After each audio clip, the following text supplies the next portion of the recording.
Next question from the brother's mic in the center. Hello, doctor. My question pertains to the point you're talking about. My name is Naresh. My question pertains to the point that you were making about intoxicants, small intoxicant, like you have in small quantities or big quantities, it's the same thing. It is an intoxicant. So how does it boil down to like smoking?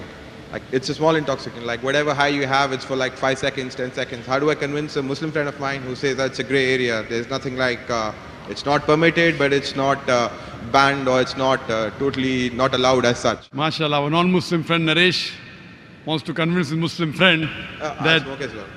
as far as smoking is concerned, he said what intoxicates in large quantity is prohibited in small quantity. That's the hadith of beloved Prophet Muhammad Sallallahu Alaihi Wasallam. Sunan Ibn Majah, volume number 4 in the book of intoxication. Book number 30, hadith number 3392. But this, as far as smoking is concerned, all type of smoking is not intoxicants. But I know ganja, charas is intoxicant, so that falls in the intoxicants. But if it is not intoxicating, previously there was a fatwa amongst the shuyukhs. There's a hadith which says that don't have onions because it smells. So when you go for salah, don't have onions, it has got bad breath. So based on that hadith, people used to say that smoking is makruh because it smells.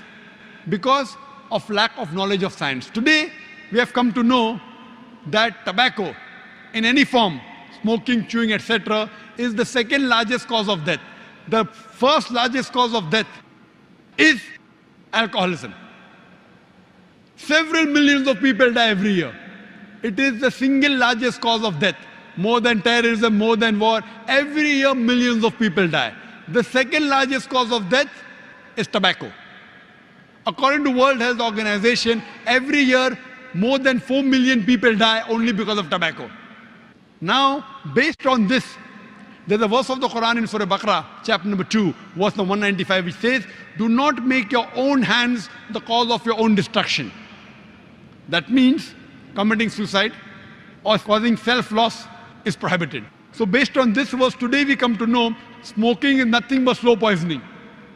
So based on this verse today, there are more than 400 different fatwas from different parts of the world that smoking is haram, tobacco is haram.